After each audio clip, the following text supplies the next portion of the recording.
pull up. I got one life to live. No, no. Salon, get fine, girl. No, no. Black girl, fine, girl.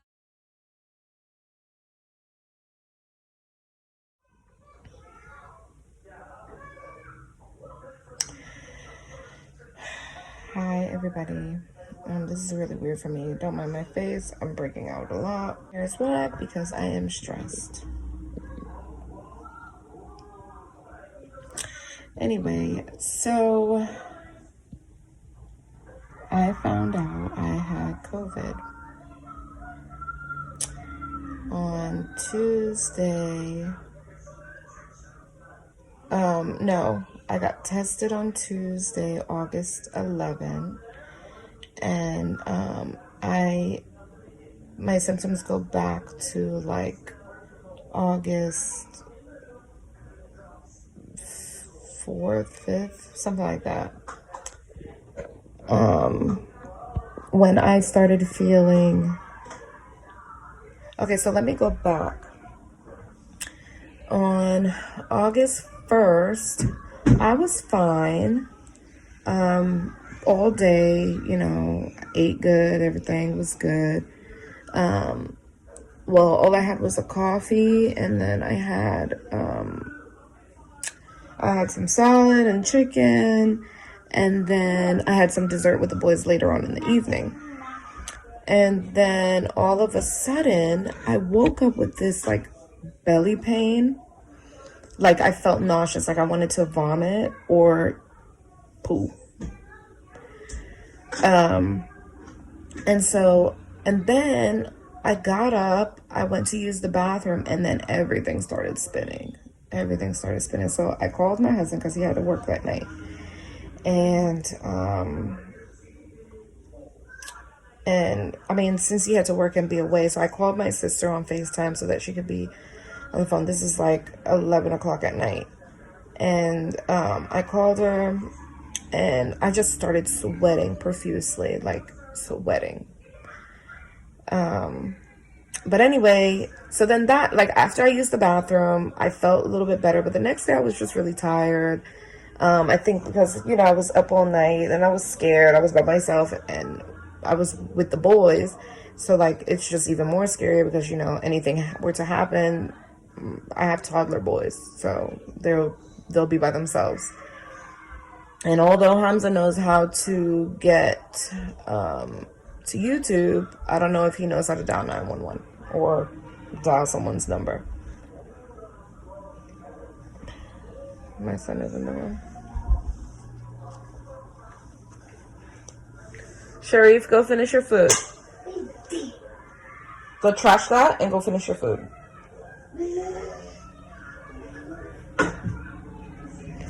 They want to be next to me, but they can't. Anyway, so then days go by, and then I started feeling my nose, like I started feeling congestion, and I wasn't coughing or anything. I wouldn't say like I was sneezing all the time. So I just thought maybe like allergies or like I was developing a cold. And with that, you know, I was just, you know, taking Tylenol, and I started, you know, drinking like tea or whatever like that. Not thinking anything of it because I didn't realize like a lot of people's symptoms were nasal congestion. Because my signs that I'm looking for is like loss of taste, body aches, fever, and stuff like that, which I didn't have any of that.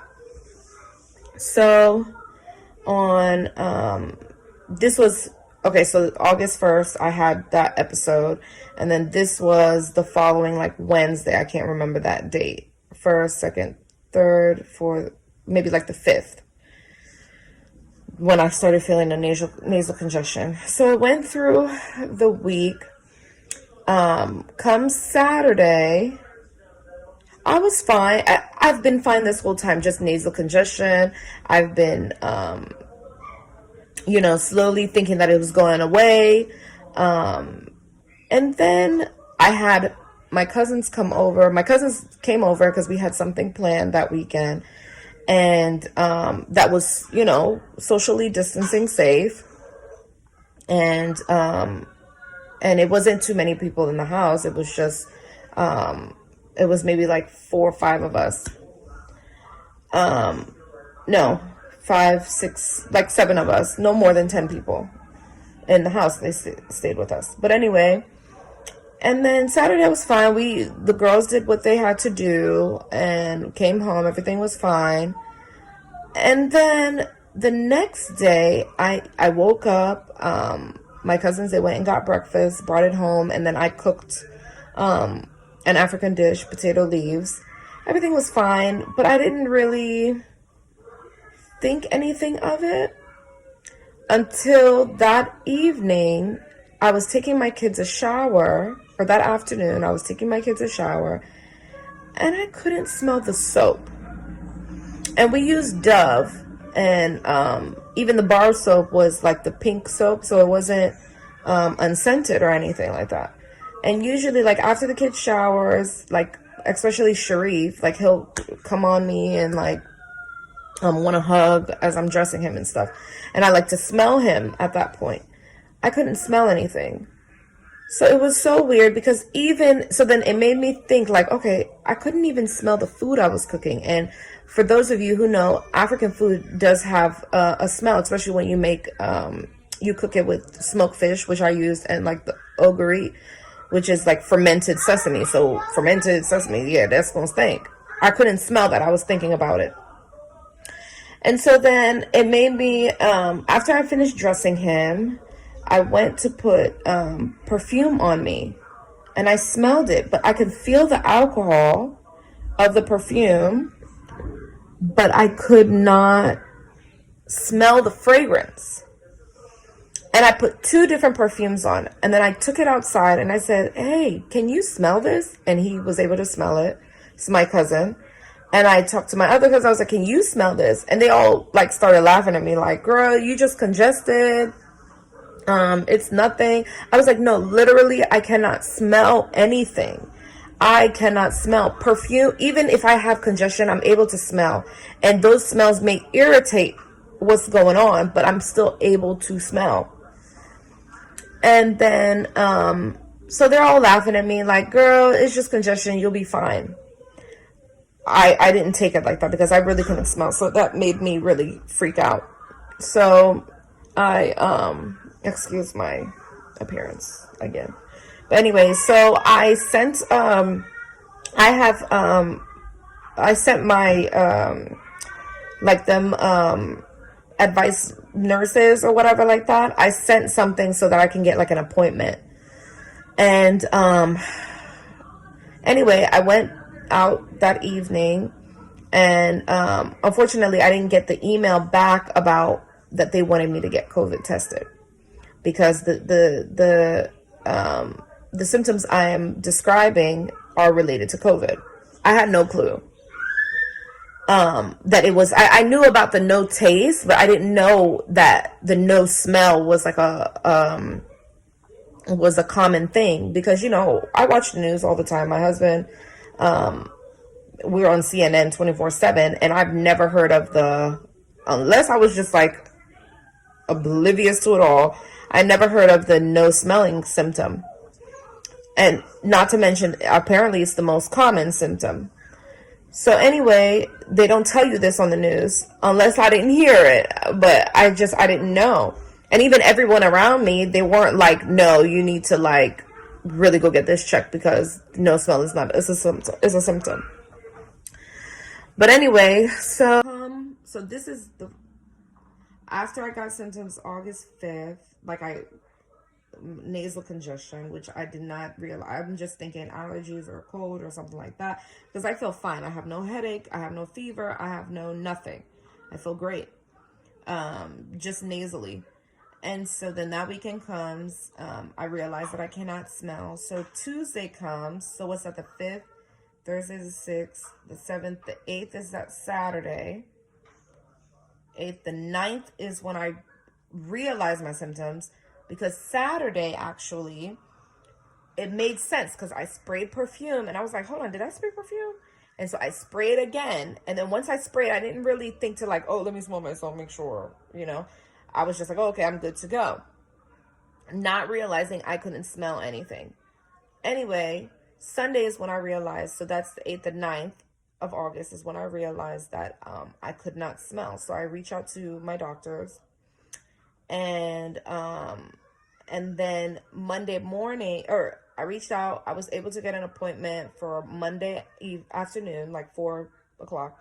And then that very morning, I got an email that I was already scheduled to get tested for COVID on Tuesday. What is that? The 9th, 10th, the 11th to get tested.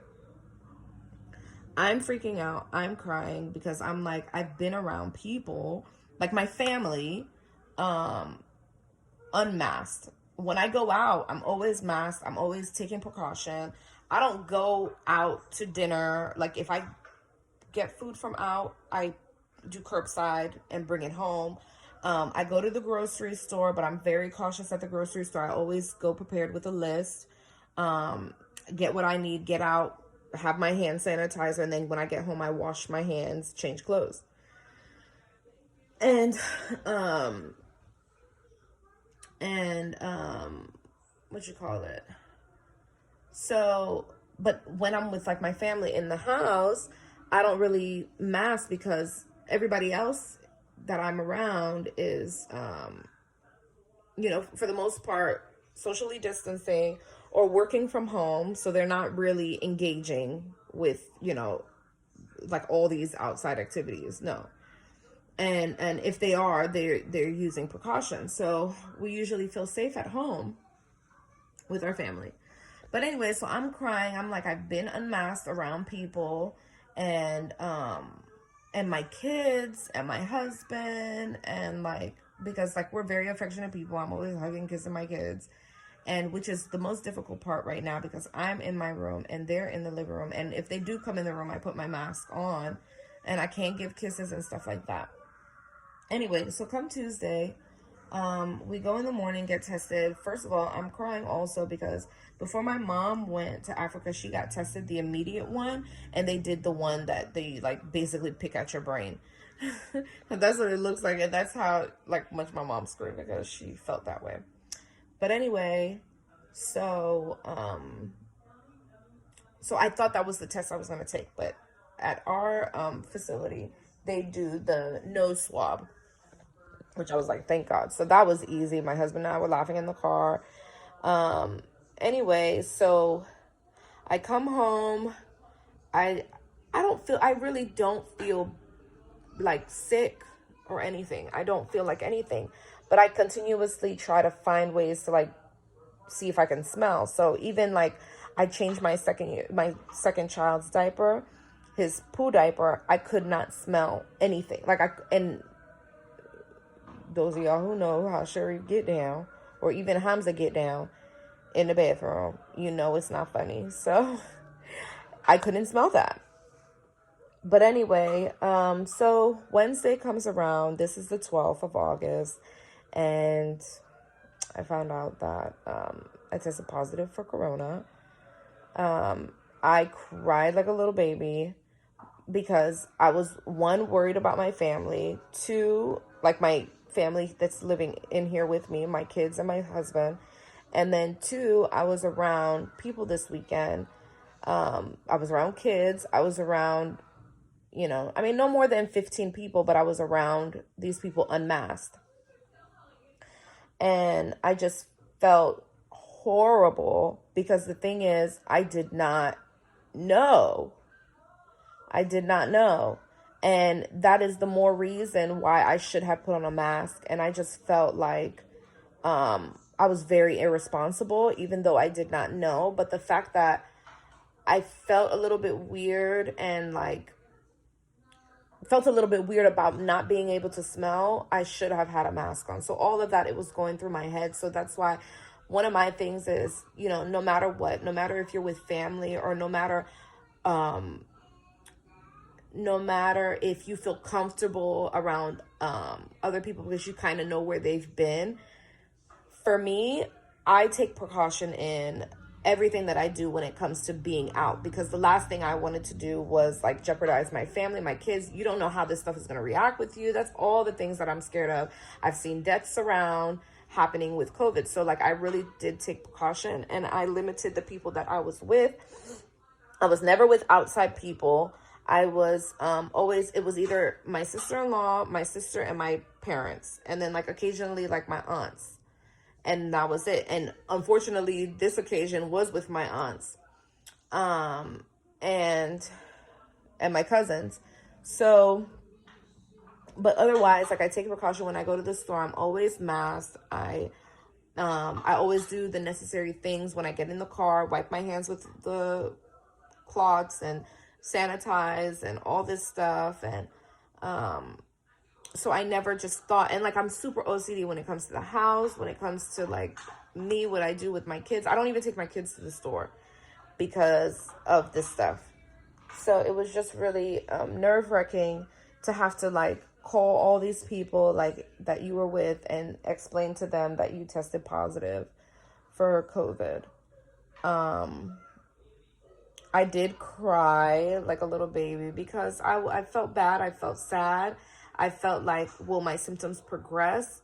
You know, I have 2 toddlers. Like, I can't not be here for them. I mean, I know whatever God decides, that's what God decides. But everything was running through my head.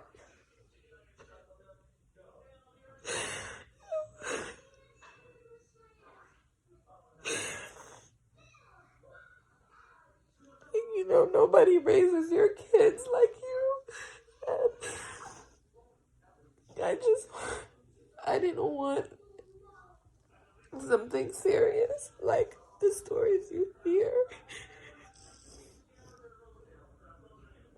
And I just wanted, and I didn't want the symptoms, because my symptoms were like, it didn't seem like it was progressing, but I didn't want me to be able to pass it on, and then the next person's symptoms are not so great. So I thought of all that.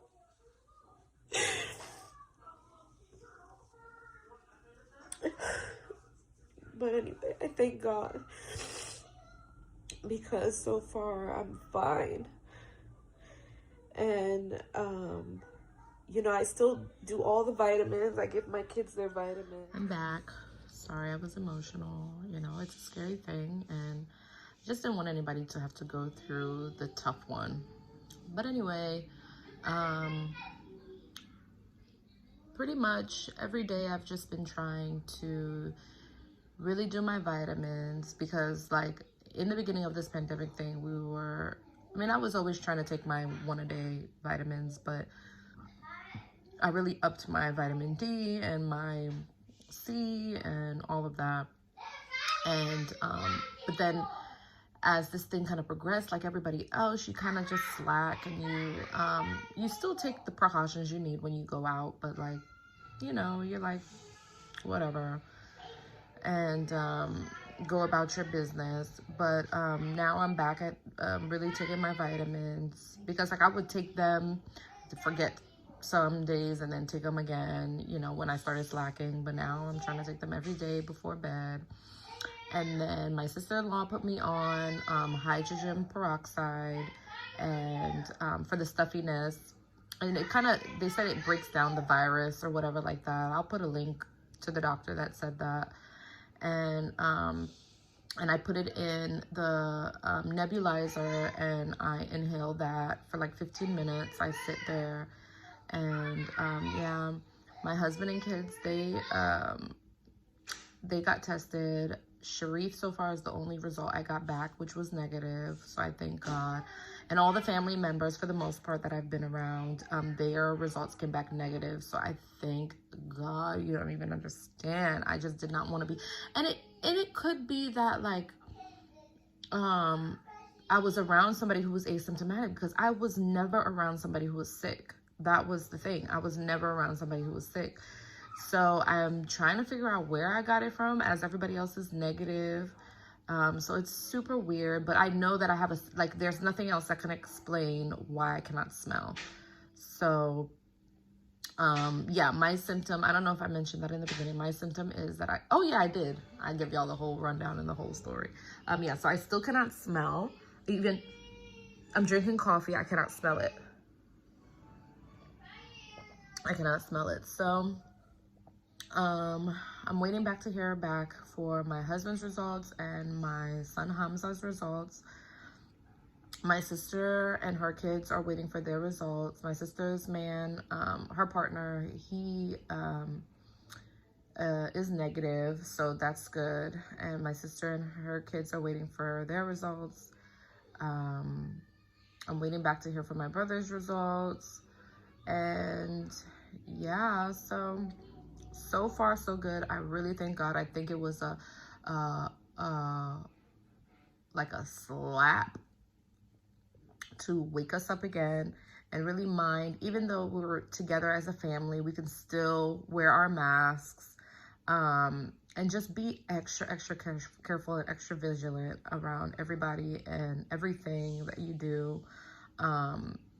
This is, I mean, again, I did everything I could do and I still got it. So just be careful, be mindful. When you're in closed spaces, even when you're with family, wear your mask. Find a cute mask that says something on it, but wear your mask because this thing is no joke.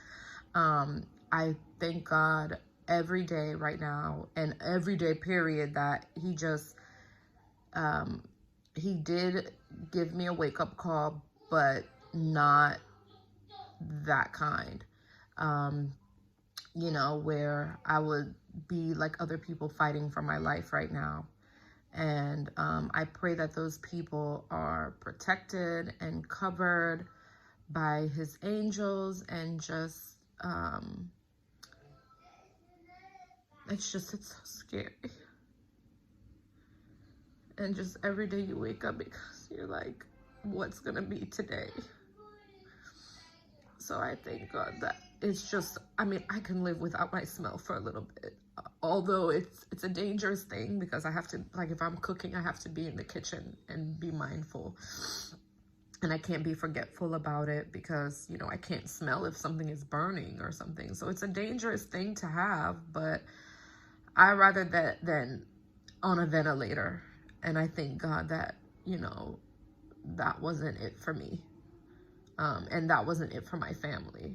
Because although I'm still waiting for the results for my husband and my son Hamza, they don't have any symptoms. So I thank God. And I pray that it continues that way. So for everybody out there who's like complaining about don't wear a mask and stuff like that, I've been wearing a mask. And like when I go out there, and now for me it would be to wear a mask even when I'm home, with, like, if I go to my parents or if I go to a family house, I'll be wearing a mask. Even if we're all negative, I'll wear a mask because you just never know. You never know. But that's pretty much my story. You know, I documented late because I was just trying to wrap my head around it, trying to tell my family members, trying to, you know, monitor my kids. It's really tough having to take care of your toddlers and still try to take care of yourself, because although I didn't have like the body aches and stuff like that, you do feel a lot of fatigue. You feel tired. And, you know, I tried not to lay down too much because, you know, you don't want this stuff wants to attack you when you're at your laziest point. So you have to be around, you have to be up, you have to be walking around. I tried to like sanitize my place and keep my place clean, and I have to make food for my kids and I have to take care of my kids. So it was tough because, like, even if I'm tired, I have to kind of get up and do things around for my kids. My husband did really help me a lot, but you know how kids are, they want their mommy. But he's really done what he has to do as far as taking care of them and helping a lot. He's been cooking for me, girl. Extra. Like, my husband, he likes to cook. He doesn't have a problem cooking. But I do majority of the cooking, but he'll go in the kitchen and he hooked it up for your girl, you know. But anyway, yeah, that's my experience with COVID. Doctor's office, they don't retest. They say after the 14 days you're good. So I talked to my doctor. The doctor said August 19th I'll be good to go out and like just make sure I'm always masked. Although I think I'm gonna stretch it to the end of the week and start my like going out like August 24th. I did go for a walk yesterday, but we went extra late where we knew that not a lot of people will be there, or nobody will be there, because and where we walked was to the new metro station.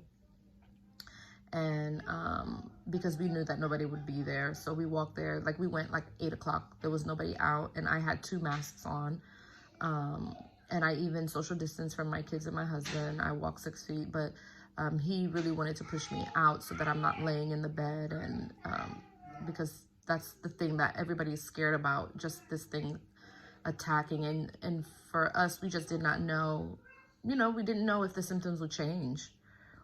So I thank God that it hasn't, and I pray to God that, you know, this stuff just goes away, you know. And as far as my smell goes, I hear different stories. I hear that people's smell comes back. I hear people's smell don't come back until like 3 months. So it's gonna be something weird to adjust to. But yeah, I mean, I'll keep filling you guys in. And I haven't told my mom. My mom is all the way in Sierra Leone. I did tell my dad, which I think I regret, because he's so worried. And like, I'm the first person he reaches out to when he wakes up. He's so worried.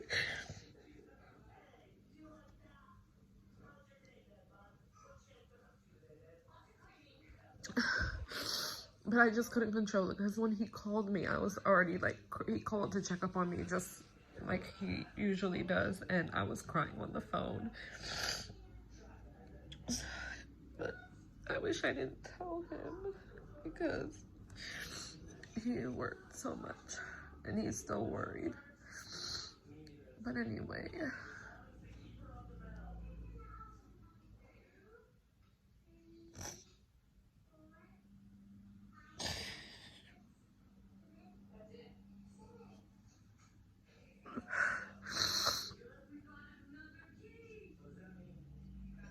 But anyway, I thank God.